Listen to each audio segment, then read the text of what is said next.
3, 2, 1. You see it? See some green stuff going? Yeah, you see the green. Top corner there. Yep. Yeah. All right, cool. Well, welcome. This will be episode 6. Before we talk about what we were just talking about, I think it'd be wise if we just gave maybe like a 30-second bio about what you do for the program, because you do a lot with training the cadets and everything, but I would say very little people know about the military in general, much less the ROTC. So if you just gave maybe a real quick brief, and then we can talk about what we were just talking about. And try to get the microphone kind of close to your face. You can move it however you want. Okay. Test. Yeah. So my position here at East Carolina University is an assistant professor of military science.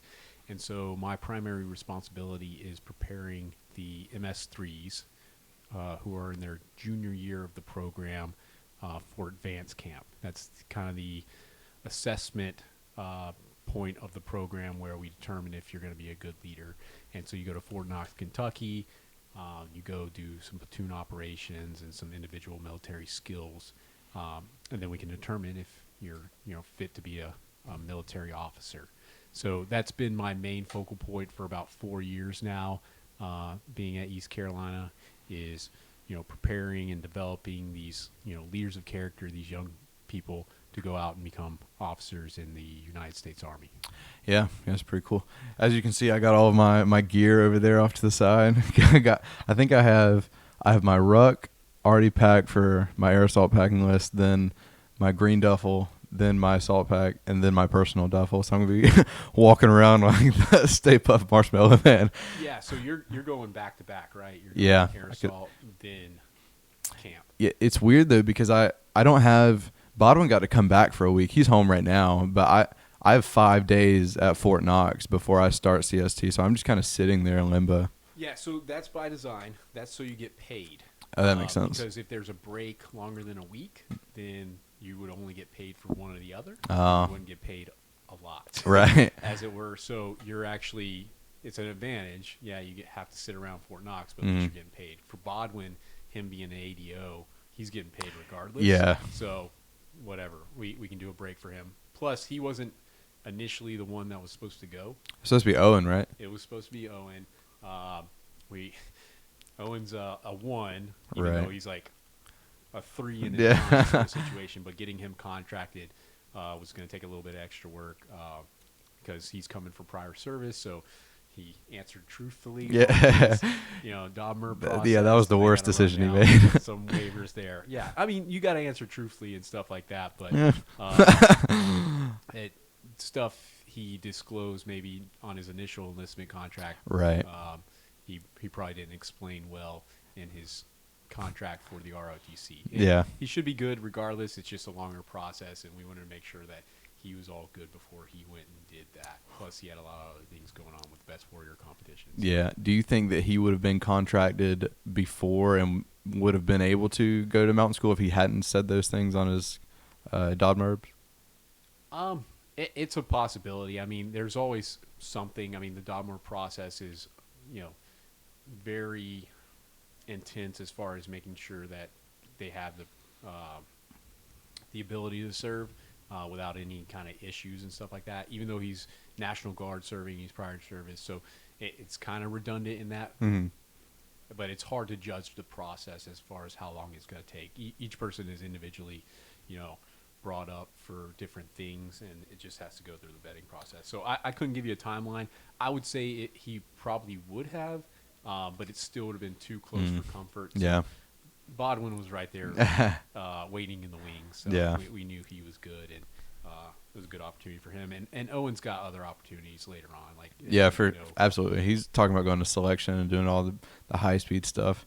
Yeah. This would have been nice to get out of the way early, but it's just the brigade list selected him, and we thought we could go through it, but yeah, medical tends to take the longest of all the contracting process. Yeah. What is how come the contracting process is so different for some people? Because I know that whenever I did it, I finished all of my stuff and it was verified within maybe a week.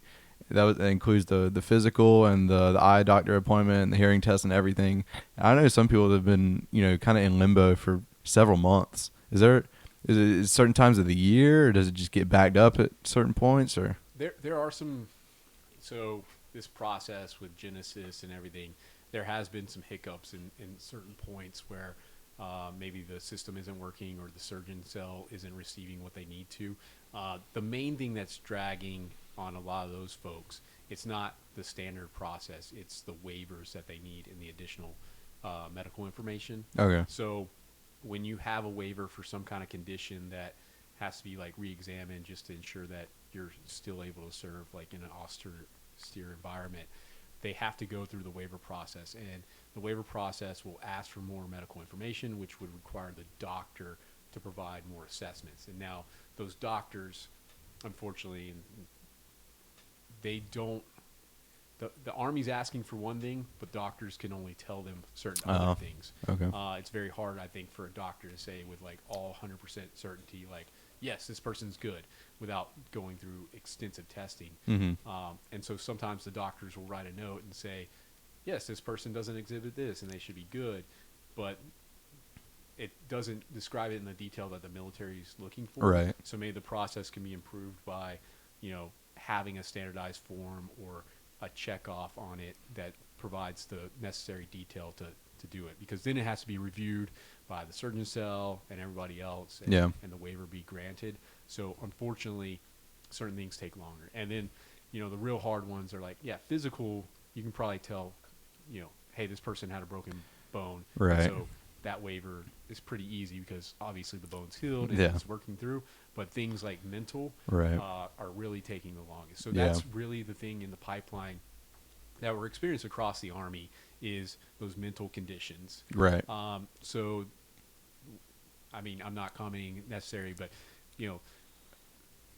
younger generations probably have had more accessibility to mental health care. Right. And their parents have been more apt to bring them to it for things like ADHD, absolutely, depression, and stuff like that. And so a lot of times the solution to that is, medication, medication or whatever, right? So to be clear on that, you've got to be cleared for like at a set number of years, and you have to like completely close the door that it's not an issue anymore. Like, we don't want you to join the military and you have those underlying conditions that can sprout up, because the military is a very obviously stressful environment, right? And it would not be good for the soldier or the military at all in that. So those are the ones that take the absolute longest, because it's very hard to say like clear cut, like, hey, this person's absolutely good. Yeah. And the doctors are very, reticent to the like, yeah, this person's completely cured. They'll never have depression again. Right. And it doesn't work that way. Yeah. I was recently, the last episode we did this, I brought up a book. I have it in my living room, but it was, the author of it is Abigail Shrier, and she wrote a book called Bad Therapy, where pretty much all of Gen Z, or a large majority of it, was diagnosed with some sort of mental illness by the time they were, in middle school. A lot of them were depression or bipolar disorder, or, anxiety, or any of these things where they could have just had a bad day. So I think that she talks a lot about how we can improve it, and how we can stop pre-diagnosing kids, and it's almost like we're wanting to give them a diagnosis, to put them on pills. Maybe they want the label, you know what I mean? They want to say that I can't perform because of this. So I feel like if we were able to tackle that problem with Gen Z, then it could certainly have an effect on making it easier for people in the Army doing stuff like that, because everyone that I've ever spoken to about it, they're like, oh, what do I put for my mental health evaluation? I'm like, you're fucking good on everything. It's like you've never even had a bad thought. You've never cried once. All of these things. Yeah, I mean, you got to do that. And yeah, you bring up a good point on the Gen Z thing. So again, that accessibility to the healthcare, the awareness of healthcare issues, and then parents just wanting to do the best for their children. They tend to overdiagnose and overprescribe and whatnot. I mean, but kids are just kids. Like, yeah. I mean, it would be very easy for me to be like, dude, my kids are wild and they're crazy. They need to be on something. Yeah. They need Adderall or. That's right. I mean, I'm sure there's several kids that would benefit from it, and it does do wonders for a lot of kids. Right. I mean, in that. So I'm not saying it's a thing where people overprescribe it every single time. Like it does wonders for some kids, but some kids, yeah, maybe not needing it. Or like same thing with like depression and stuff like that. That might be a quicker fix, but it may be just working through the angst of maybe a situation or different parts, life stages and stuff like that. So yeah, psychology and mental health is a hard topic and hard to diagnose in people. But like I said, the military really wants to ensure that we don't bring you in with something that might cause an issue for you later. Right. And with your position, you probably deal with the most Gen Z. I mean, your father, you got 3 kids? 3 kids. Yeah, and then your entire career is based around 20-year-olds who grew up in the early 2000s. Even the 17-year-olds that are just getting out of high school. Have you seen a certain maybe uptick in those qualities, maybe compared to the other old vets you've been with in the past? Yeah, so that's the weird part. People want to like typecast everybody into like these generational cohorts and say, oh, they have these certain characteristics, but I learn every day that's near impossible. So you can't just automatically say somebody is going to act this way because they were born between this year and this year. So Right. it's kind of like astrology or whatever. Star signs and whatnot. Throw people into houses like Harry Potter or something like that. Like it's not who they are. Yeah. So yeah, everybody's experience is different. Yeah, there may be some kind of generational trends that you see in that, but I mean, you can be the old guy and say, my generation had it hard and we act this way and stuff like that. But I mean, I don't know. I guess I'm technically a millennial. I was born in 1985. Okay. And so then you read all about millennials, and then now we're like elder millennials, and they break us down in different things. And you're like, that's not me at all. Right. And then again, people in the military are all walks of life from all parts of the country, and they're all going to have their own experiences. And then, a lot of people who are in the military, their parents and stuff are in the military, so that shapes their outcome as far as like how they act. So yeah, it's very hard. Like, I don't like typecasting people or saying, hey, this person is this, or I need to reach it. I mean, I'll certainly try to reach them at their level. So sometimes maybe that forecast of how they might like to be talked to and stuff is like important. So you study those things in it, but don't automatically write them off like, hey, they will absolutely respond to this because we've studied them this way, and they're like, right. It's a really hard thing to do. So yeah, things I've noticed. I mean, I don't know that I could again characterize every single person or characterize generations. We'd like to. We'll make jokes about it. Right. I mean, that's really all I use it for, is just to make a joke. Yeah. But yeah, it's in all seriousness, like folks are based on their own experiences and upbringing and their own goals and motivations. And some people click, and some people don't. And some people respond to this, and some people don't. I know plenty of kids younger that are terrible with technology, and then I know plenty of older Americans who are good with technology. So it is one of the defining ones that is usually pointed out. But yeah, it's interesting to see both. Yeah, I'm certainly not good with technology. I'm technologically challenged, but I'm pretty interested in your position at the university because I'm assuming you're active guard. You have to be active guard to do what you're doing. Yeah, so I'm AGR, Active Guard Reserve, which means I am Title 10 or full-time active duty in the reserve component. And so my position specifically is coded for an AGR. So part of that is because, like 50% of the folks that are going to go to RTC and commission are probably going to go to the reserve component, whether it be the Army Reserve or the National Guard. Right. And then folks that go into active duty, regular Army, some of them will actually come into the reserve and guard. So it's a good idea to have those kind of officers to expose them to the reserve component. So that was one thing I noticed early on was the prize seemed to be like, hey, if you're going to do regular Army, active duty. That's all everyone's striving Yep. for. If you don't get that, It's the only thing that you're a matters. Yeah. failure and Yep. stuff like that. But Absolutely. you quickly learn, like several of the folks coming in, they started day one. They said, "Hey, I want to stay in the reserve component," Yep. and stuff like that.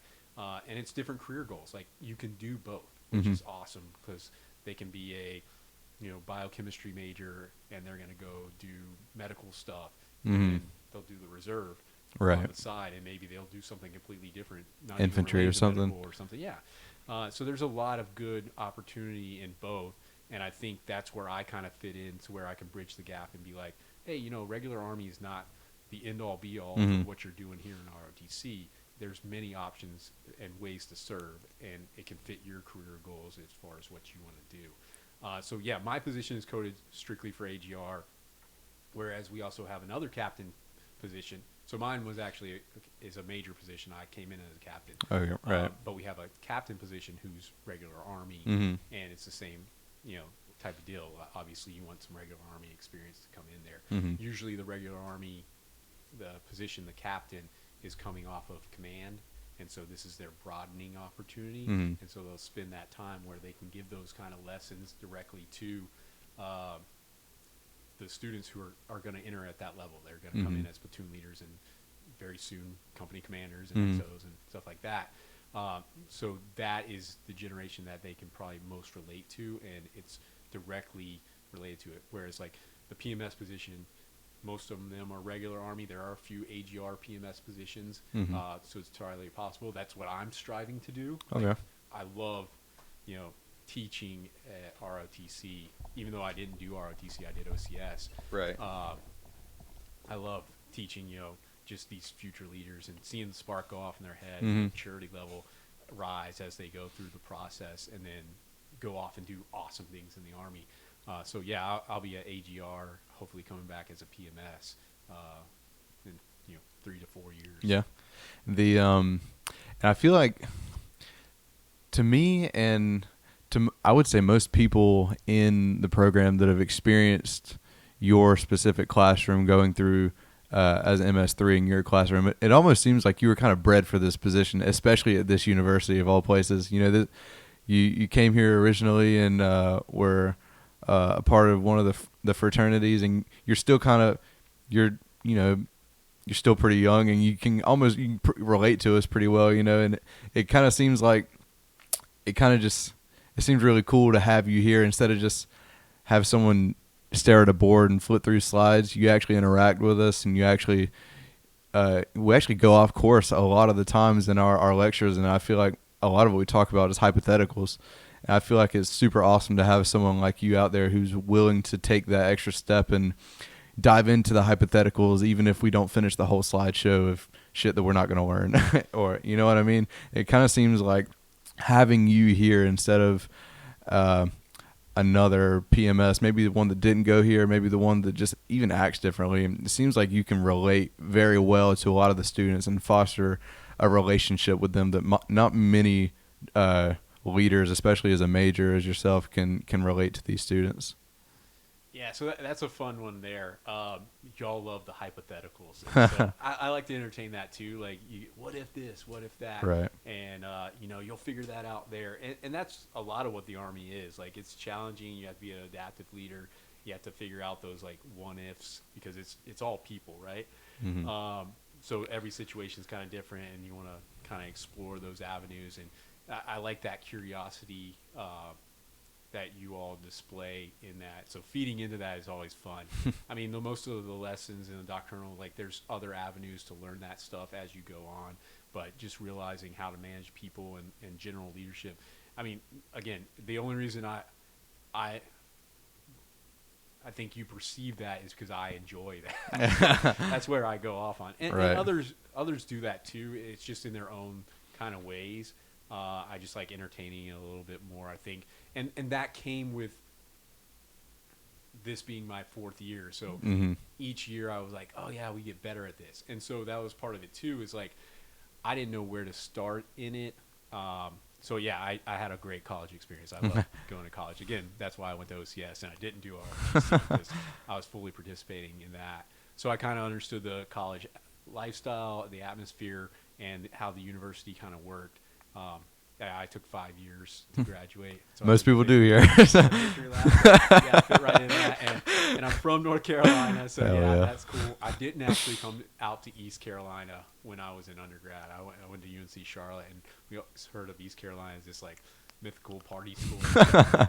So when I got this position, basically I came off a position where I was the G1 at a division, and that was like 2 levels ahead of me. Like I was a captain that just got onto the AGR program, and so I was filling like a lieutenant colonel position during COVID when it's absolutely crazy. So I was unprepared, overwhelmed, and just learning at the by the seat of my pants, and just right as Colonel A was stepping down as well in the fire. Well, yeah, that was another one, but yeah.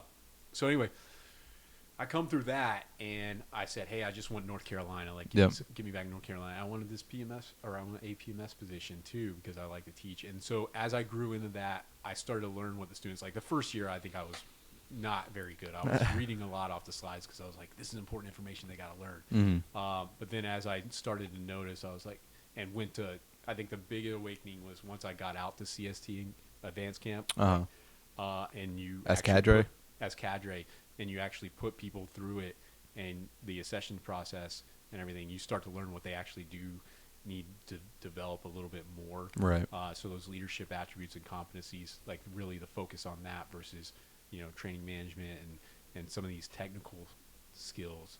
They need to learn more of the soft skills. And that, again, that was what I enjoyed anyway. So I did that, and I did the Master Educator course, and did the University of Louisville Higher Education Administration. So that, again, broadened my experience in like how students learn. And so very experiential learning and, scaffolding, like building on top of things and discussions and stuff like that. The interaction versus like, again, you talk about traditional like instructional methods where people are just saying, hey, learn this. Now regurgitate it back to me sort of situation. So as I got more mature in that, again, I saw the participation levels in you all rise, which fueled me even more to be like, oh, this is awesome sort of thing. And so I think that just takes time. I don't know if sometimes it's a little bit of personality, but sometimes it's really just, learning what the job entails and learning how to get the best out of the cadets. Because they'll feed you all the answers in the world, and they'll go through the hypotheticals, and they get better at it because it gets the mind. It gets more creative. Yeah. Is this what you always wanted to do? And do you think that whenever you got into the Army, you had the mind of going back to school and teaching students? It's weird. So I was a history major, and as I was a history major, yeah, right. And so everyone's like, "What are you gonna do? Teach?" And I was like, "No, I'm not gonna be a teacher." And so I started out doing some nonprofit work and really working with volunteers and stuff like that. The Army was always kind of in the back of my mind sort of situation. And then, so I came out of college right there in 2008, right when the market crashed and we had the Great Recession and all that stuff. So a lot of my peers graduated, couldn't find jobs, couldn't find good jobs. I found a job strictly because I worked within my fraternity doing community service at a nonprofit, so I went straight into the nonprofit field. And then from there, I went into kind of like HR and stuff like that, and worked for, the big corporations in Charlotte. So joining the Army was like, hey, I'm going to join the Army. I'm going to do cool stuff, which was interesting because I wasn't sure what I wanted to do in the Army because I didn't know. It was like the way the process worked for us is you choose the job and the branch, and then you go to OCS for reserve. So I had to go to different units and see what was available. So my first one was military intelligence. I was like, I'm going to do military intelligence. I'm going to be James Bond. Like everyone thinks military intelligence is, which it's not. So I signed up, went to MEPS, watched Predator at MEPS. I get in there, and they're like, sorry, we can't do military intelligence. The training pipeline's back up. You won't be able to go for a year or whatever. And, and they were like, here's an infantry slot. And I'm like, no. This is exactly what my dad told me not to do. Like, that's the bait and switch. Like, first off, I learned later, like, reserve doesn't have infantry except one Hawaii. unit in Hawaii, right? but it was an XO position at a drill sergeant unit, and so somehow they coded it infantry. Anyway, so they were like, "Here's an infantry slot," and I was like, "No," and I walked out of MEPS. And then like a couple weeks later, I was like, I'm going to do some cool guy stuff. I'm going to do infantry. I'm going to prepare myself. And so I walked back in the MEPS, watched Predator again, and they were like, "Training pipeline's backed up, man. We can't send you." And I'm like, "You guys are messing with me. What do you have?" And so they were like, "All right, you can do engineer, you can do MP, you can do chemical, and you can do AG." And I was like, "Okay, let me talk to those units." So engineer, I am not a technical guy at all. And it was like horizontal, vertical construction. So I had no interest in that. Chemical was a definite no. So like everybody says. I mean, now later I'm learning like, chemical probably not a bad cool idea. Opportunities. Yeah, they do get cool opportunities. So that was, again, it took 10 years in the Army to figure that, or plus to figure that out. MP was a no-go. Yeah, I'm sorry. Can't justify that. Maybe they do cool stuff. I don't know. And then AG was like human resources. So again, it kind of lent to that background of like working with people and stuff. And I was like, that's pretty awesome. And then the way they described it to me was like, hey, this is a postal company and you're guaranteed to go to deploy. Like you're guaranteed to be in another country because as soon as anything happens, you got to have mail for soldiers. So I was like, this is the opportunity I'm looking for. I want to go be out there in the world sort of situation. So I'm glad I chose AG and I picked that up. But yeah, so I mean, you don't know where you're going to go in the Army. Yeah. And I didn't think I was going to teach. I did the HR stuff and everything. I really liked it. And honestly, like the only reason I'm doing active duty is because I was like, I ended up getting an ADOS job, which allowed me to like travel across the country. I was setting up for the Yellow Ribbon reintegration program. And so I was in a different hotel every week. I was wearing civilian clothes, 600 to 800 people in attendance for families and soldier members preparing to deploy or coming back from deployment. And so it was very non-Army job that I was selected for Army. Yeah. And I got the active duty benefits, and I was like, I love this. So I did that for 3 years, and it was like, okay, what am I going to do? And so it came up. It was like AGR or active duty, and they both got into a room, and they told me, hey. So I arrived at that because I talked to everybody at the AG ball, so General Stitt and General Young. I was like, hey, I applied to both these programs. And then Monday morning, they both called me. And they were like, hey, which one do you want to do, active duty or AGR? And so we had the conversation. And I'm like, I don't know. And my wife's like, you should do active duty. You can be at Fort Bragg. And I was like, no, I don't want to be at Fort Bragg. And so AGR was like, you can go to Marysville, Washington, which just north of Seattle. And I was like, all right, I'll take that. And it was, again, G1.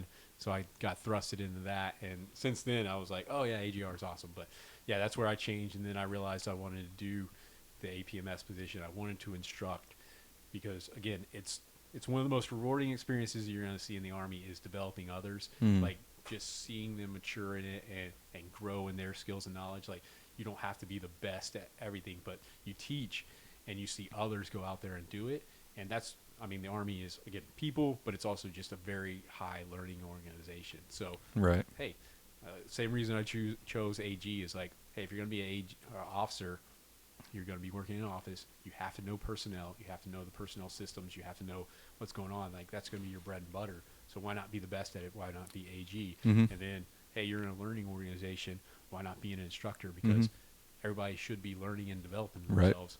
Oh, man, it's awesome. So, I mean, it nests perfectly, and I really enjoy it. So, yeah, the Army's not hard work for me. I really enjoy it. I mean, yeah, there's some off days and stuff like that, but man, I'm getting the best deal ever right now. Yeah, it seems pretty awesome. I think the just being in the environment that you're in constantly would bring me a lot of joy. Just because this is, I didn't go to college straight out of high school, so I was working jobs that I hated, and I was in online schools. I was never in classes or anything, and then my first semester at ECU with ROTC was the first time I ever stepped foot on a college campus. So I just love the environment, and having people my age for once is just awesome. But you said earlier that you kind of had a nagging feeling in your head that you wanted to join the Army. Was there any reason for that? You know people to join the Army? Were you the first person in your family to join the Army? No, definitely not the first person to join the Army. So like I ended up tracing this back or whatever. Like all the grandparents and great grandparents had all served. Oh, Jesus. At least since World War One, and so my dad was Army. He was 82nd Airborne. He broke his back in a parachute jump. Probably when I was like, what, 2 or 3. Mm-hmm. So we were at Fort Bragg, obviously. And so he got out after that, right? He's fine now. Like, he can walk around and it's not a problem. He's just got a rod in his back or whatever. Yeah. So I had, like, minimal exposure to the Army, I guess, growing up. So knowing it was there. But I don't know. There's always just, like, this call in the back of my mind, like, hey, the Army looks like a great organization where you be all you can be. As I was growing up. The commercials and all. It's right back to it, be all you can be. So going through college is where, you really find yourself and you're like, oh, shoot, I'm growing up and I'm going in the real world. What am I going to do? And so, yeah, going the same thing. You go through whatever jobs and you're in the civilian population and you're like, I realize working in a nonprofit, like I like the mission base. I like working for something greater than myself sort of situation. Like I worked for Bank of America at a time and realized how much it was not mission based for a greater good. I hate Bank of America. Oh man. So yeah, corporate America was just not my thing. So the Army just made sense. And then also, we got student loans. Yep. So we're coming off of the 2008 crisis, and then our generation's having a hard time, and then you got to add student loans on top of them as well. It's like, hey, the Army's going to offer to pay for all that. It's like, perfect. Okay. You got me there too. So even like not doing ROTC, I still got my college paid for through the student loan repayment program, right? Which is great. And then again, they helped out with tuition assistance for my master's degree and stuff too, and everything. So I think the Army's just made sense. It's just allowed me to be the best me as far as developing myself that I don't know that I would be pursuing as hard or even really as easily as I'm able to in the Army. Do you said that you were on Bragg when you were 2. Is that you were born on Bragg? Yes. Oh, that's unfortunate. Yeah. Oh, right. Womack baby. There's plenty of Bragg babies. Actually, I was Cape Fear. Because it was part of Champus, which is like, hey, you could go off post. Yeah. So technically not born on Bragg. Born right there in Fayette, Carolina. Nice. Still under the government's dime. Nice. So, do you think that's why maybe you didn't want to go back to Bragg? You just not like it there? I know I don't like Bragg. I don't want to go back. Yeah, I mean, I'm not like completely against Bragg. It's still North Carolina. So North Carolina is my home. Like Bojangles and Waffle House. I like it. And anywhere in North Carolina, I'm sure I could be happy. I just, it's I don't know. It's too Army for me. Like, yeah, I agree. It being the major industry there, I like a little bit of a mixture and stuff like that. I like being in ones that are where you can still kind of blend in and not everybody's Army all the time. I feel like every time I go there, if I'm not wearing a red beret, they're gonna beat the shit out of me or something. Like you're not part of this clique. You got to go away. Freaking guard guy, whatever. Well, yeah, that's a feeling. It's like a super cult over there. There you go. Yeah, you got to match. You want to be in uniform with everybody else. Yeah.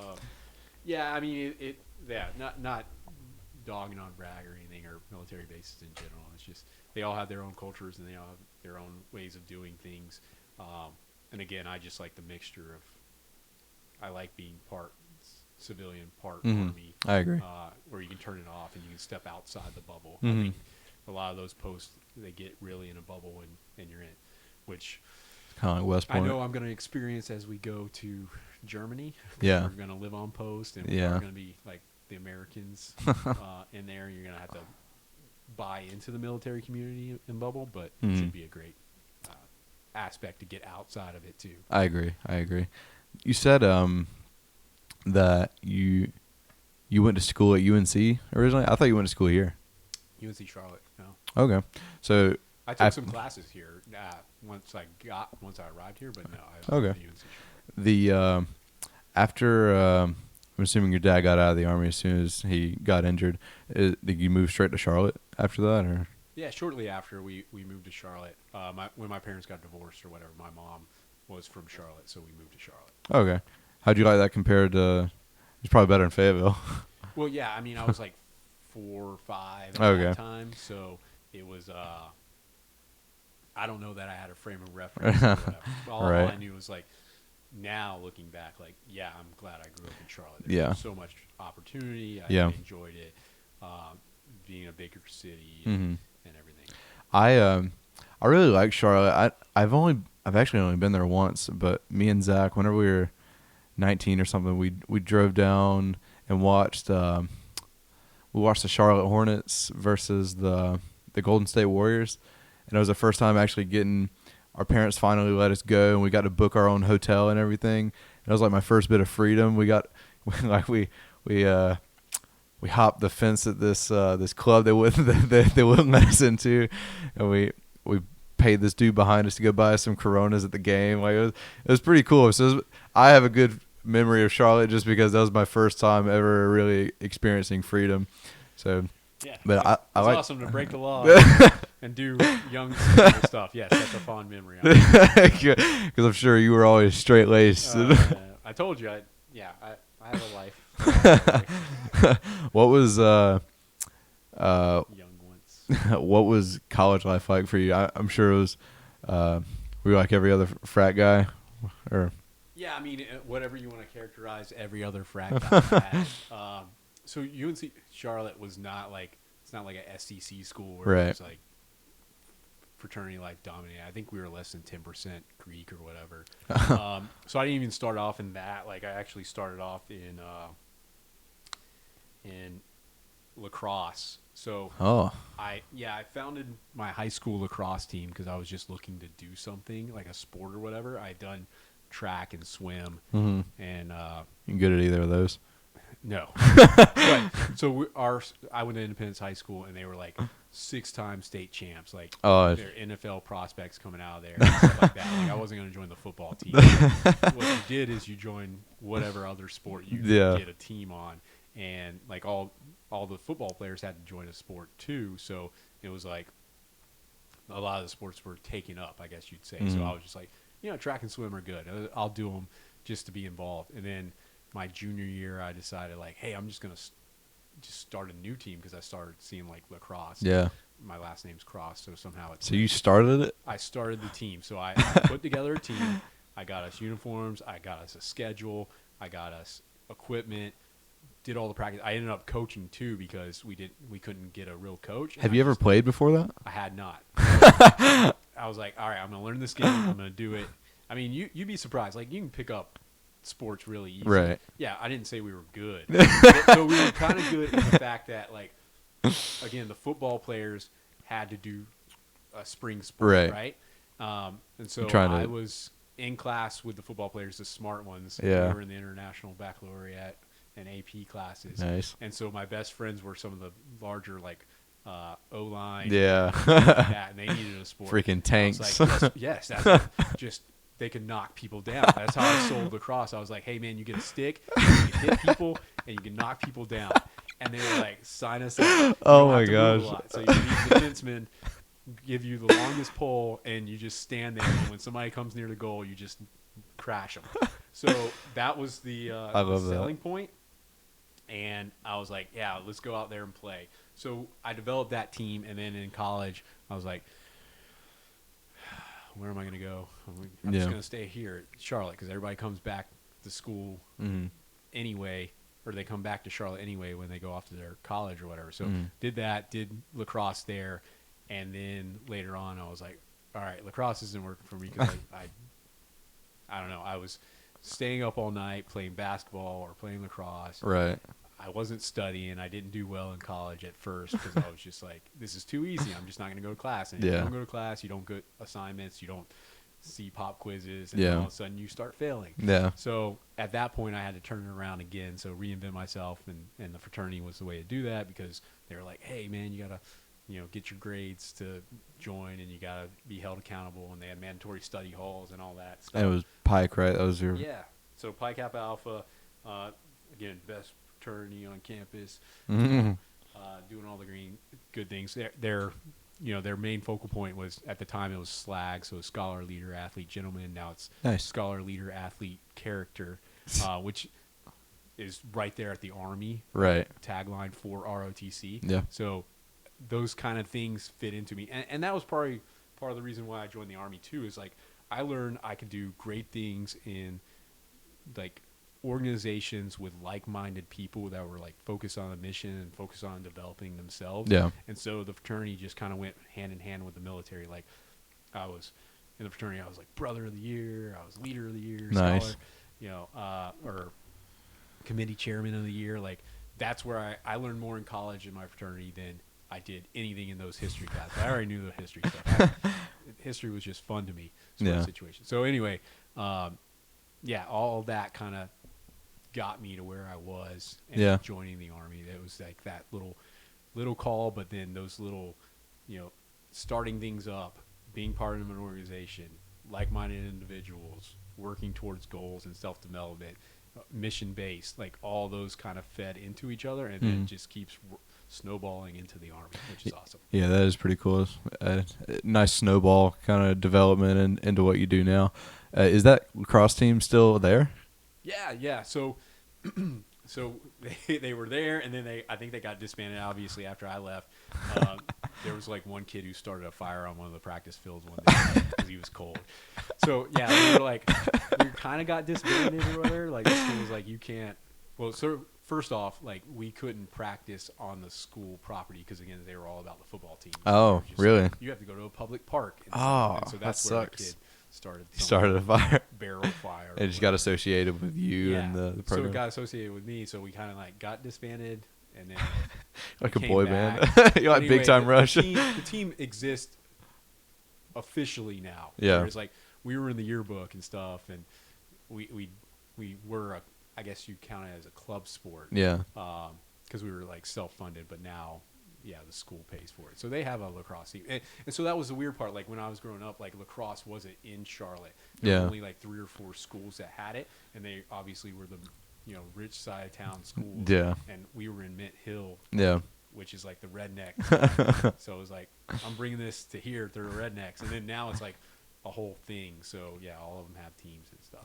Yeah, you're like the Blink 182 of lacrosse. Like you got real big and then you died out, and then people revived it again, and now you're back. It's just at full action. Back. Like Blink 182. Yeah. They're touring right now. So Blink 182 was like, awesome when we were growing up. And then in the fraternity, I was like a producer. I had a band. It was a Blink 182. You had a band called ADD. I wasn't in the band. I brought them in for shows. Like we had these band parties. Like one day we had like snow kegs and rarely snows anymore. Yeah. So we got them, and we got as a Blink 182 cover band, and it was just the best thing in the world. So that's my Blink 182 reference. That is awesome. I love that. I think that's the part that I most enjoy about college is the freedom that kids finally have whenever they arrive here, and they're like, we can do anything. We have all these ideas. We have a little bit of money. Let's make it happen. That's right. Like, pull your resources together and just nobody's going to tell you no. Exactly. And if they do, then they're gonna another way. Yeah. My favorite Instagram account is ECU Barstool because I love. Are you subscribed to them? No, I mean I'm obviously aware of it. I just don't follow it. I beg you to do it because they post everything that the town does. During the whenever people are actually here during the semesters, but during the snow periods that we had, they were posting videos every day about people were hooking up couches to their trucks and sledding through the roads and everything. I think that's my favorite part about college. And I don't know, it's kind of wild and semi-destructive, but it kind of allows you to be inventive and kind of embrace more of a rebellious side that kind of gets you where you're not scared to live a little. I feel like that's an awesome part of college. That's what I try to impress upon you guys is like you got to have fun. It can't be ROTC in school all the time. I mean, do it safely. Don't jeopardize your career before you get started. But yes, college is a time for experimentation and being creative and doing those wild things. Because when you join the real world, like you're done. It's less of that. Like you have family and stuff like that. You can't be rolling on a couch down the street. On the snow. So yeah, I mean, again, we all have wild times in school. and stuff like that. So embrace it while you're here safely and don't end your career before it begins. So that was I know you said it earlier and you say it all the time in class, but that was one of the big reasons why you didn't join ROTC, right? You just kind of wanted to go through college, go through the motions, kind of, express yourself, experiment a little, just be your own man for a little bit instead of signing on the dotted line right away. Oh, absolutely. Yeah. I mean, I just, there was no way I was getting up to do PT at 6 o'clock in the morning. Like, we had fraternity brothers who were in ROTC and stuff like that, and they still participated and did everything. I think my focus was, on the fraternity and having my full college experience. Mm-hmm. And so I saw ROTC as a limit on that. Yeah. So that's why I didn't really consider to pursue it. Yeah, no, I totally can see that. I'm sure that it was, especially going through lacrosse and joining those teams, with the fraternity and everything, it probably gave you a nice feel for that brothership mentality that the Army is really good about providing. I'm sure, at least. Yeah, no, absolutely. I mean, obviously the fraternity is brotherhood, and then being on any kind of sports team is right there. So that's where I find myself is like, I love being part of a team. Like, a team player mindset is what you got to have in everything. Like, going through and trying to forge your own way and do everything by yourself, like, nobody can do it. And people who say they do, like, they're just ignoring the fact that they had some kind of help in some other way or something like that. Like, being part of a team and working with others and just that group push is, I mean, it's addictive at that point. So I mean, it all mirrors and relates and stuff, and I would, some of the best experiences you ever have, and that's what I regret now is, like, I don't play as many team sports and stuff as I used to. Pick up a rec league or something. I feel like I need to join an old man league. I got to do that. I'm in the kid phase, so it's really focused on them. So they're my team right now. So I'll give that, but I think later on, once they get into their sports and stuff, maybe I'll have to focus on me. I absolutely agree. My dad used to. He was a basketball savant whenever he was in high school. He was super big into it, and he couldn't pursue it because he, ruined his life with having two twins whenever he was 19. but whenever he got older, we would go watch him. He joined his works basketball league, and they would go out and have little tournaments and all that. But me and Bodwin have been talking recently about creating our, kind of like you did, our own intramural sport, but making it Pong, just making Pong an intramural sport, because there's no way that we couldn't get enough teams to participate. Surely, if we invited all the frats and all the programs. Like, I feel like there are Pong leagues, like, within the program or within ECU. No, within, like, the United States. Oh yeah, I could have swore I've seen that. You're talking about, like, beer pong. Yeah, and stuff. Yeah. I know there's, like, tournaments and, like, I swear it's been on ESPN show or something.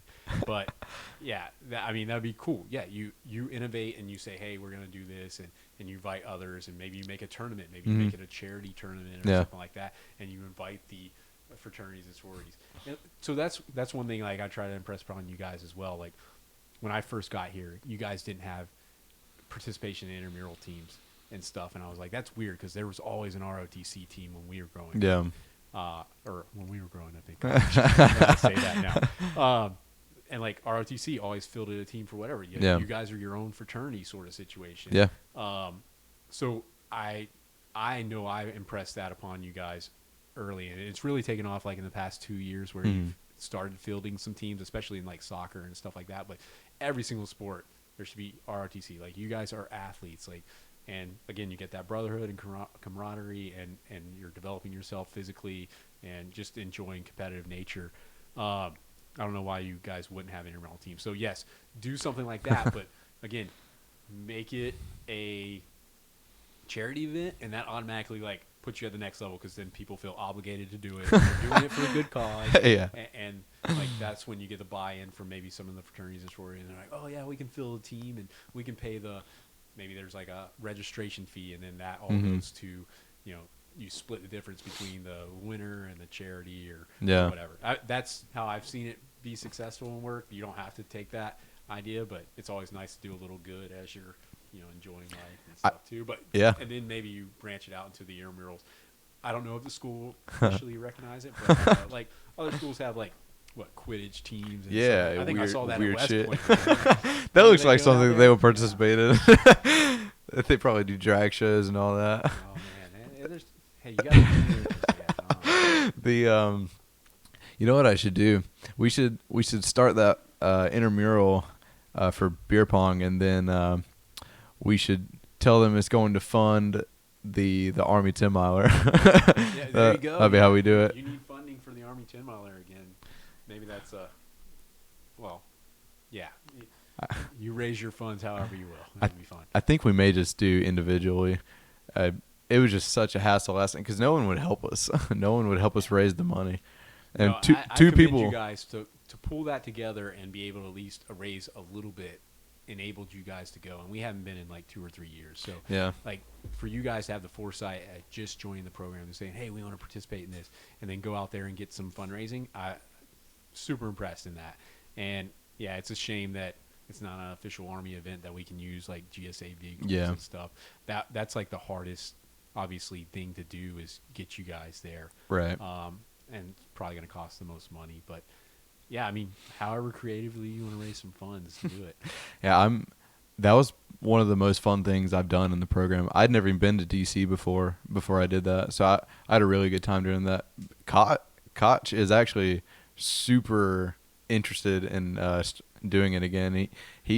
I had him on here as well, and he was he's probably the biggest advocate, me and him, for getting it started up again. Oh yeah. And I mean, talk to Colonel Newsom. He's done it a couple times, and he was the one who sold me. I was like, man, I don't even know if I want to do this. I was coming off of France and stuff. Yeah. And I was like, God, I don't know if I want to run 10 miles. Like, I hadn't done it before. Yeah. I haven't done it in a long time. Right. Since like I first joined the Army. So I was like, I'll probably I can do it. But once I got out there and started doing it, yeah, it fires you up. Like just seeing all these people. Yeah. I mean, it doesn't have to be a kill you race. Like you just like you're going all out. Like just running alongside all these like veterans and people who support the Army, and just seeing all of it and all the other things that are taking place during that time and historic landmarks as you're going along. Yeah. It's a beautiful experience, and I think it fires you up. But yeah, Colonel Newsom was all about it. He's like, yeah, you're gonna get reinvigorated like in that, and I'm like, yeah, I'm glad you guys dragged us to it.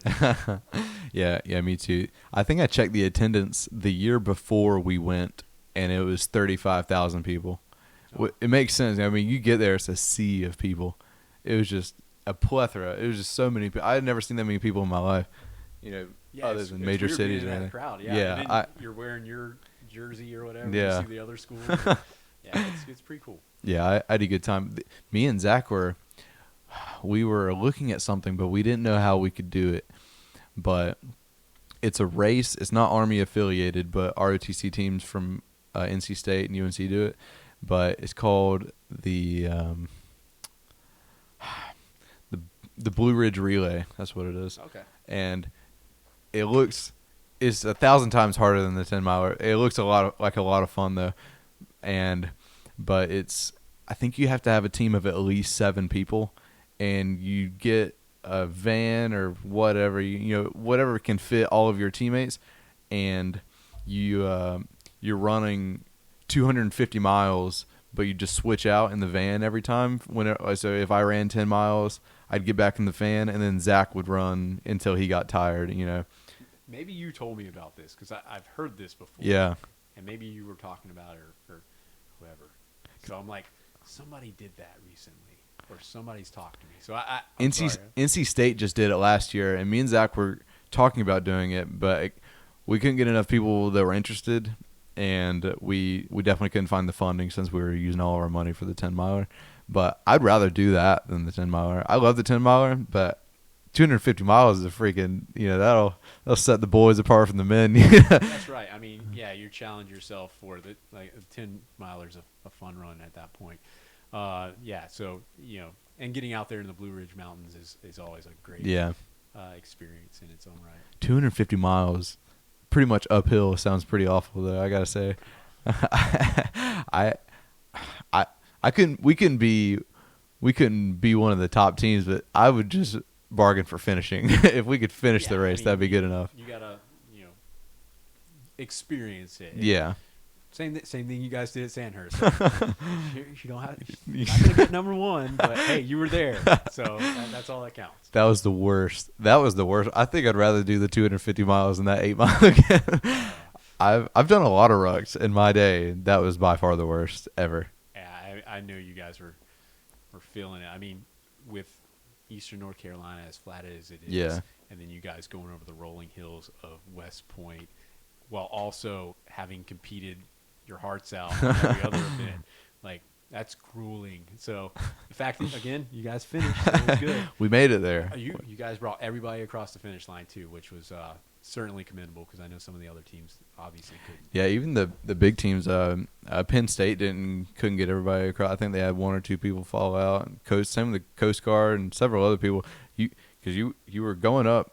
The first 2 miles were uphill, entirely uphill. Mm-hmm. There would be like a plateau, and then you go just right back uphill. But along that trail, going up that giant ass mountain or whatever it was that we were going up, I mean, you saw 20 teams with someone laying on the ground screaming about their hamstring or they had twisted an ankle or something. And it made sense because it was all uphill. I would say 80% of that was uphill and everybody was getting injured. We were constantly passing teams. Someone was just freaking yelling on the ground, like Saving Private Ryan, whenever they're going by all the injured dudes. It's hard to prepare for that. And then, your body's taking a toll and dehydration. I mean, it was warm and hot that day, too. Like, you guys were right in the sun and then, competing in all the other stuff. Like, injuries are going to take place and some people's bodies are just not going to be able to handle that amount of stress. Did you hear what West Point's time was? Usma Black? I can't. I remember. So for reference, we finished ours in 3 hours and 15 minutes. They finished theirs in 1 hour 10. Oh yeah, having practiced it before and been there and even if you acclimated and stuff like that. Yeah, it's weird they have a advantage. Right? Even if you have all the time in the world, that blows my mind. Just consider, we're not acclimated to that, and they are, sure, and they got to practice it. But just going through it one time, I couldn't even imagine someone doing that in an hour. I don't think I want to go back. I think No, you guys got to go back. You got to build. It's just incremental progress. Like, first time you got to see it, and the second time you got to do it. But commendable. Like, you guys learned a lot. I think it was a great experience for you overall. It was cool. And tough and grueling and stuff like that. Yeah, I get it. I wouldn't willingly sign up for it myself. But there's potential there. I mean, and then you bring a whole new team with you, like you're including younger members that will also get that experience, and then you can take that into your careers and be like, I did this, and you're like, no way, I did that too. Yeah, that sucked. Yeah. Okay. Yep. And other things don't suck as much when you experience, terrible things. I agree. You have kind of a trauma bond. Yeah. The Bodwin actually met somebody at Mountain School that was at Sandhurst with us, so it's kind of crazy to see. You always link back up with someone. You performers are going to keep running into the same people. I'm telling you, you guys keep going to these things. I'm sure you'll meet somebody probably at Air Assault that's doing it. Where are you doing Air Assault? West Point. Yeah. Unfortunately. You will definitely probably meet somebody that had done it, or at least you've been to West Point, so you've seen it. So it'll seem like cake to you. And not that Air Assault's like super difficult in its own right, but for you at least, I'm sure you'll be fine. But at least you'll have your feelings will be tempered a little bit more than, if you went up there fresh. This is the first time you've been to West Point. Yeah, I agree.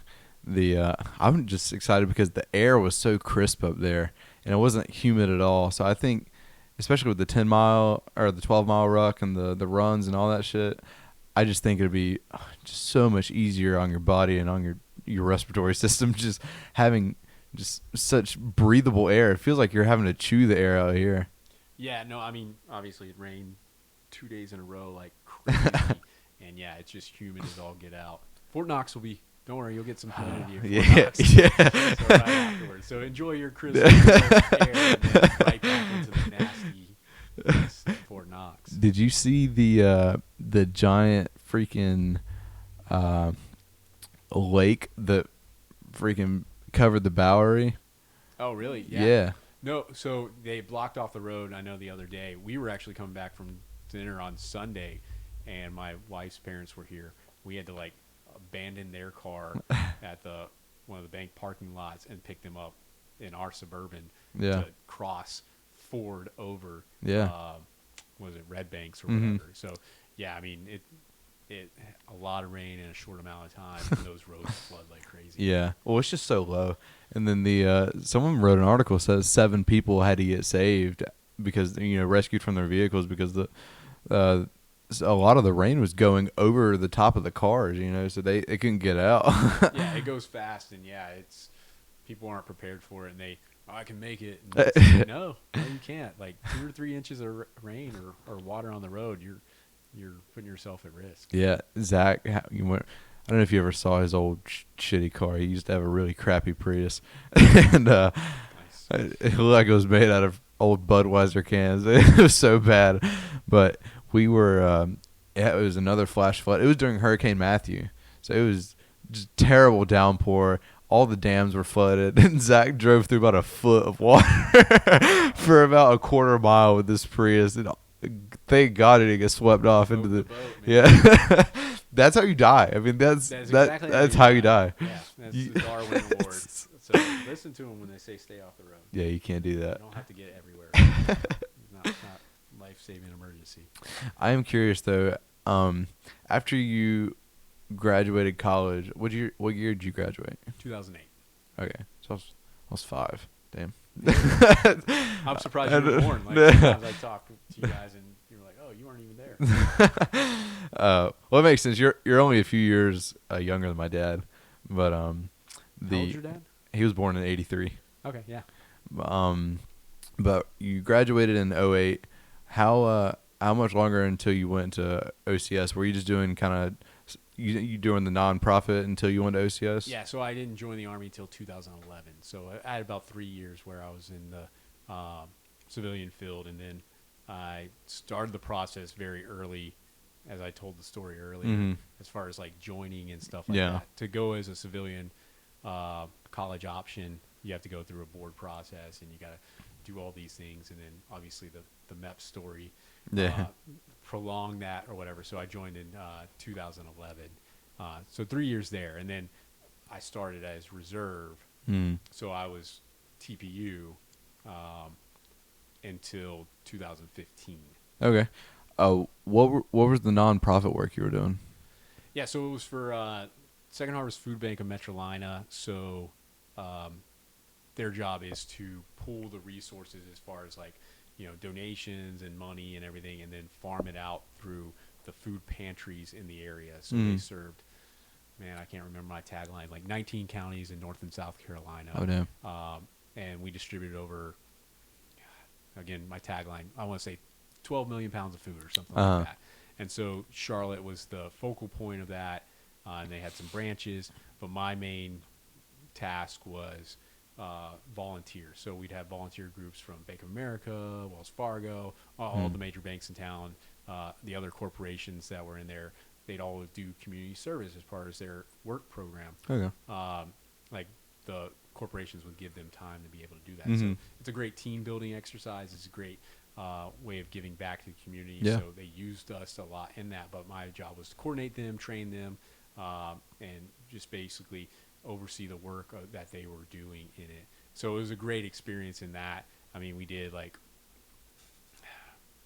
850,000 hours or something. I can't. Wow. Man, it's on my resume somewhere. But saved over like $3 million worth of labor costs in it. So they would sort through the food, or they'd pack bags so that it could be distributed out. And it just went to local food banks? Yeah, so local food pantries where folks that were in need needed to pick that up. And again, Great Recession, the need was always there. And so it was like we're keeping up to be able to do that. And then I went to Central Piedmont Community College. I worked in their service learning department after that. And basically I was teaching service learning to students at the community college to where they would incorporate that into their fields of study. So like they would do service learning at whatever various nonprofit organization, and then they'd be able to write a paper and relate it to whatever they were doing, whether it be like, we had like, I don't know, dental technicians or whatever they were studying there. So I did that for a little while. Then I went to, did I go there?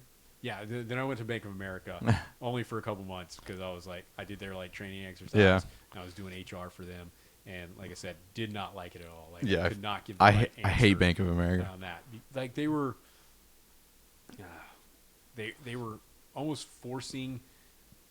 There was like a weird condition where they were trying to force people from using their actual branch locations to go to mobile banking. Okay. And so part of that was they were almost understaffing their branch locations to create stress to where this is my theory.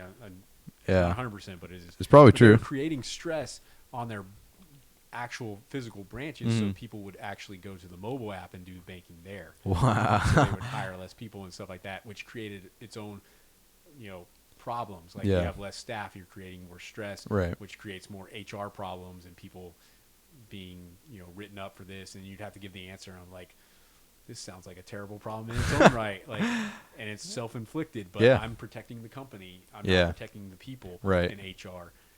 It seemed like. So very much I could not give the right answer on a lot of things. Like through their handbook, I was like, that doesn't sound right. Yeah.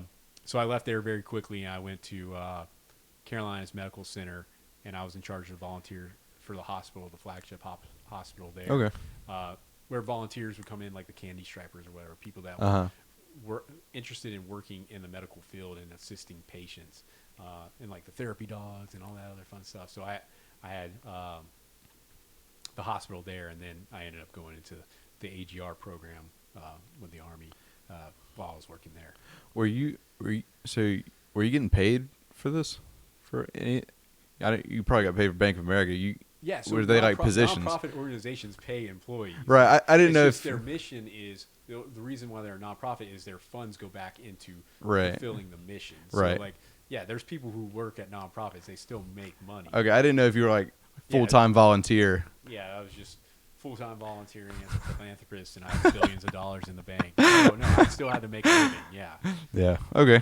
So you did that, and then you enlisted, or not enlisted. You did your process in MEPS, then got to OCS. Yeah. So was that kind of like, I always like to ask people if that was kind of like a culture shock when you got there. You got to buzz your head when you get there, OCS? So you go to basic training first.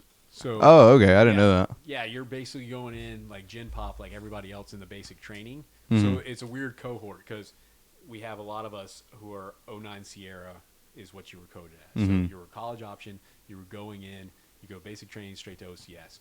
So there was like a cohort of us, like 25 of us in this basic training company who were going to OCS right afterwards. Mm-hmm. So we're all, college degree, a little bit older, 21 to 20, I think I was 25, whatever.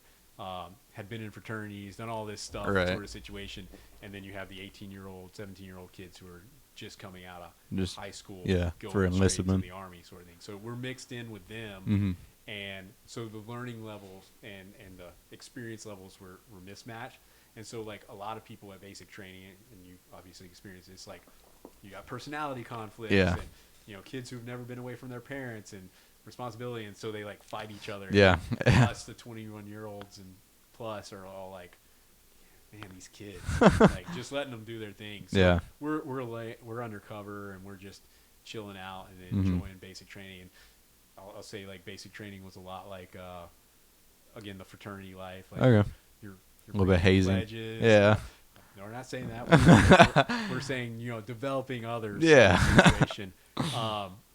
So like physical activity too and stuff. It basic was a piece of cake sort of situation. But so that was like, but you got the basic knowledge of how the Army works. So there's your culture shock, I guess. But right. I think we were well attuned to it in that, just having the experience. And then OCS was a little bit more of a culture shock because, hey, at that point you're getting prior service NCOs or in-service NCOs all the way to college options. And so we were the young kids there. Yeah. And we were learning the Army at that point. And then it's very alpha, like right. competing, like people are throwing each other under the bus. It's a very stressful environment. The Army's drawing down at that time, weirdly enough. Mm-hmm. So it was really like at OCS, you had to have like a 300 PT score in Oh, wow. order to class up, or you got stuck in the HHC where Yeah. you were sitting there like we had to sit at HHC and do landscaping every day because they didn't have anything for us to do. I'm like, I got a pickaxe and I'm scraping grass out between a sidewalk. Most ridiculous thing in the world. Like, the Army song thing that came out, Yeah. like the dun dun. dun, dun. It was the most bizarre place in the world. Like all these college-educated degree folk getting ready to join the Army, and we're doing like this menial weird labor because they don't have anything to do with us. They couldn't class us up until you got that 300 PT score. So anyway, you class up and you go through the process and stuff like that. And like I said, there's your culture shock because you're learning to become an officer and you're getting all that knowledge as a 90-day wonder, basically turning you into an Army officer. So it's definitely drinking through a fire hose. And then the whole time I was like, man, I should have done ROTC because ROTC is so easy. Because it was like do or die. Like if you got hurt or you failed something, you were out. And you were potentially needs of the Army at that point. Like they put you in enlisted. So we had several folks that went through and they would like fail. And their intention was to join as an Army officer. And they ended up going enlisted as like air defense artillery. Oh my gosh. That's the big one. That sounds awful. Yeah. So it was a scary moment for certain. But, you know, you push through it and then you graduate and then you go do your career. As someone who, I'm assuming you went to Fort Jackson. Binning. Oh, really? Basic. Okay. Yeah. As someone who experienced both of it. Don't assume my basic. Well, I've always been told that only combat MOSs go to Benning. So I never knew. I was definitely not combat OCS. So we were like with a lot of the 25 uniforms. Okay. Who work with infantry, I guess you'd say. So our company, like we weren't in OSIT. We were in basic training at Benning. Okay. So as someone who experienced kind of both sides, both ends of the spectrum, what could you tell was probably the biggest dynamic change in basic training and OCS as far as kind of what they instill in you, kind of the mindset that you have to adapt while you're in there, and kind of what they teach? Obviously, they teach a lot of how to become an officer, but is the training plan different? And is the actual or do they have FTXs, or how does that work? Yeah, I mean, so it's actually very similar. It's just on that condensed schedule. So the major parts, like you're going to learn, basic information as far as like training management. You're going to learn about operational terms and graphics. You're going to learn how to, law of the land, warfare, and just how a platoon works and everything. The main difference there at that time, I think we were still doing squad lanes, so we weren't at platoon level yet. And so that was so they could assess you through that. And I feel like it was a lot, and this is me looking back through glasses, it was more technical based. Like you were doing what the Ranger Handbook said as far as your operation, and you were graded on that more so than leadership attributes and competencies. But maybe I'm wrong. I don't know. Like CST and the OCT Academy does a really good job of explaining it. Like it was one of the better trainings that I've got in the Army is learning how to assess people on the leadership attributes and competencies and write up, how they're displaying that in their leadership. I think it was a great course in that manner. But OCS, it seemed like it was more like, hey, are you doing this technically right? And so we did it. But I think that was the major difference. The exercise, it was, again, a lot shorter time frame. So while at CST, it's basically like CST. Okay. So you do CST for 35 days, you're going to learn a lot in there. You don't learn like the knowledge portion, you learn the leadership portion. Right. Here, it's the same thing. It's like you're learning both the leadership and the knowledge in 90 days. Okay. So it's just a faster time frame with more margin for error. Like RTC, like there are several gates that people pass through and they roll on, and they're given a lot of chances to kind of develop and figure themselves out. Whereas OCS, you got to be ready, day one to go with it. Right. And after you finish that and you graduate, do you just wait for your assignment? Or you go to, I didn't even think about that. So you do have to go straight to Bullock after that. So that pipeline, that's what I was talking about. Like you go basic, OCS, right. Bullock.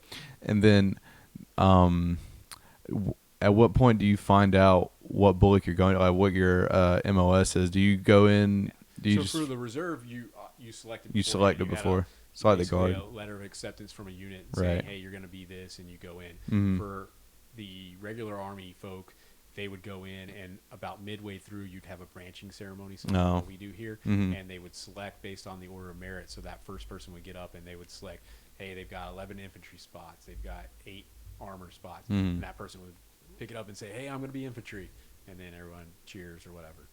Okay. And then some of the other ones you have to like apply for specifically, like aviation and Right. med services, I think was the other one. Okay.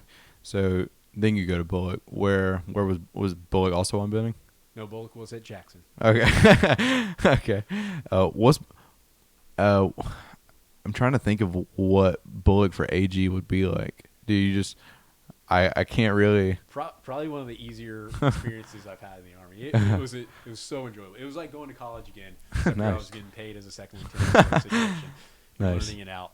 A lot of AG is learning the knowledge of how to find resources like in doctrine and in the FM 1-0. Right. Finding that information is like the biggest aspect. It's like, how do you find the answer to be able to solve this person's Right. HR problem?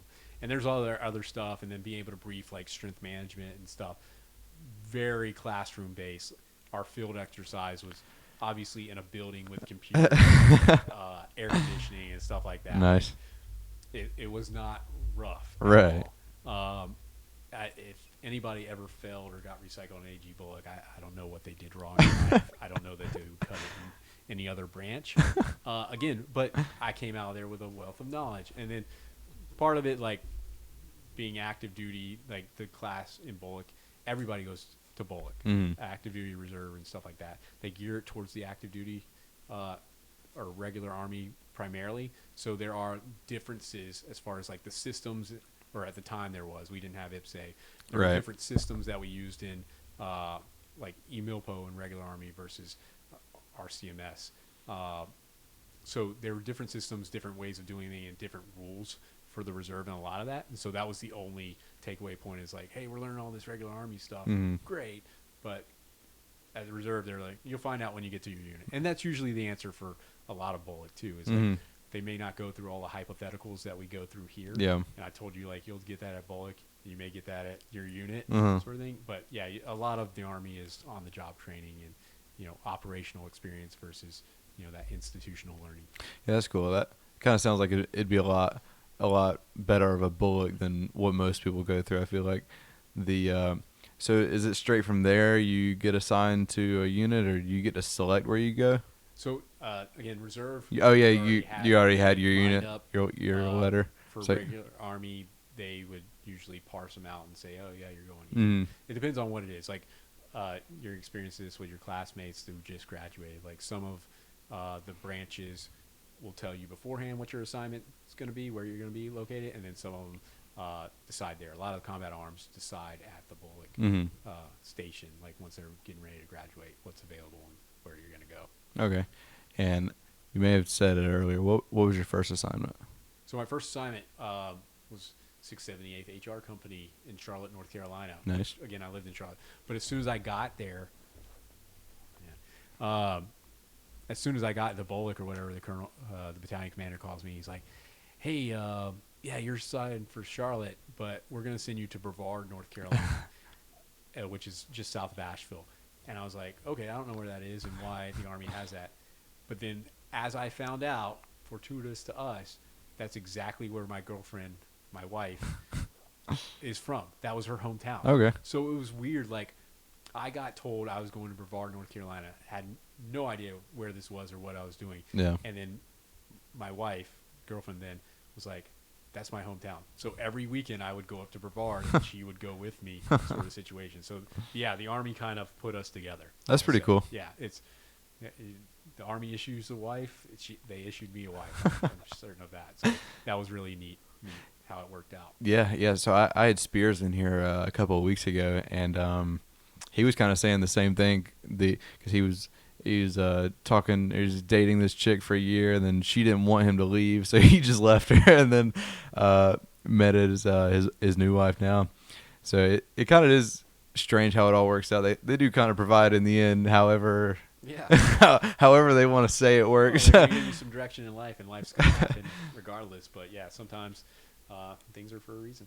So coming in as a fresh butter bar at this unit, I know a lot of the times, and obviously as an AG position, it's a lot less hostile environment as maybe a combat MOS. But most of the time, I see a fresh butter bar, they just get bitch work most of the time. None of the Joes really respect you, or because you haven't really showed face. This is your first time here. Did you ever experience any of that, or was it? No, I was very fortunate. So going to Brevard, I was the only officer there. Oh wow. So we were kind of like, it was like a deck commander situation. Like I had 2 platoons there, and I was the Right. only officer. And same thing with like Charlotte. So they had like 4 companies in it. Or I'm sorry, they had 8 platoons, and then there was 2 platoons at each of the locations. Mm-hmm. And so mine were at Brevard. So I was the only officer there. And my unit administrator, or the Army Reserve Administrator now, ARAs, was also my platoon sergeant. So like he was in the know, he knew everything, and he was just like the most amazing guy. And he's still there, like, and he's deployed with him like twice now, sort of situation. And he took me under his wing, prepared me, gave me every single school that he could possibly send me to, kept me up to date, and like we had the best 2 platoons and location that anybody could ever ask for. So I was very fortunate in that. Like, That's pretty cool. because he knew it in and out. He knew exactly what needed to be done, and he had the resources for it. So didn't have like that traditional reserve or thing where, you know, sometimes it's just part-timers coming in. They have no Right. idea. They're just falling on the full-time staff. Mhm. He was the full-time staff and also the part-time platoon sergeant. So like we couldn't have asked for a better situation. So I got that, and then the folks we worked with there were absolutely great. You know, learning their HR skills and preparing for postal missions, and we didn't have to go much further than that. Okay. That's pretty lucky as a dynamic. I feel like most, maybe I'm wrong. Most MOSs or most combat butter bars I've seen, or second lieutenants, is probably demeaning to call them butter bars, but most of them I've seen just they really hate life at the beginning, just because, especially in combat MOSs, and I'm only in the guard. I can't even imagine what it's like for 82nd guys to come in, but I feel like they just kind of just we don't know you and you don't know us, so we're gonna treat you like shit until you become one of us, kind of thing. like a lot of other parts of the Army. Yeah, I mean, you might get that picture. I think in all, it really, and sometimes there's unfortunate circumstances, but really personality. Like, so my biggest takeaway in becoming a lieutenant is LT stands for learning time. You're there to learn as much as you can about the organization and how you can help it in that, and learn and develop yourself as a Army officer. So you should have a platoon sergeant who's taking you under the wing, or a company commander or an XO that's like trying to develop you, and so that way you can develop yourself, and then that way you can be a better part of the team. So LT stands for learning time. Folks that have a harder time, it might be because they're not willing to learn, or they're not willing to do the work that's necessary, or maybe they come in a bad situation. Maybe they don't have the support that maybe some other folks, like a platoon sergeant has, or something like that. But there's ways around that. Like you just have to be adaptable. And if somebody's not there to support you, then you figure out another way. You can always find somebody else to lean on in the Army and be like, hey man, I'm having trouble with this, or I need to do this. But then different op tempos and stuff like that, like different MOSs or different units are going to have a more stressful time, but you find the good stuff in it. There, pitching some MRT. Like there's good. You treat it as a learning thing, and you realize, hey, I'm getting paid for this. And it's awesome. The Army, it tends to be a good place at some point. You can find some good stuff in there. Like, hey, it sucks. We have to be out in the field, and we're just sitting around and doing nothing. I'm like, sitting out in the field doing nothing. So pretty cool. Pretty sweet. So, coming in straight out of OCS, did you have a lot of ambition for additional opportunities, Ranger School or anything like that? No, I mean, I wanted to do everything I could in the Army. Ranger school wasn't really even like a thing, I think, in the reserves at that point. Like they sent a few and stuff like that, but yeah, so it wasn't really on my radar. Sort of situation. But yeah, airborne, air assault, like again, those are difficult to get in the reserve as well. Schools were, you as a young cadet and lieutenant, like that's all a lot of people are focused on, and stuff like that. But they'll come to you, and it really depends on the unit. Like you have to go to units that have that capability in order to do that. Like, don't expect to go to this unit and it's not an airborne unit and then demand airborne school. Yeah, it's not going to happen for you.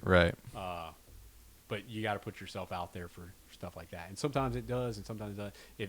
If it helps you in your career and your job, great.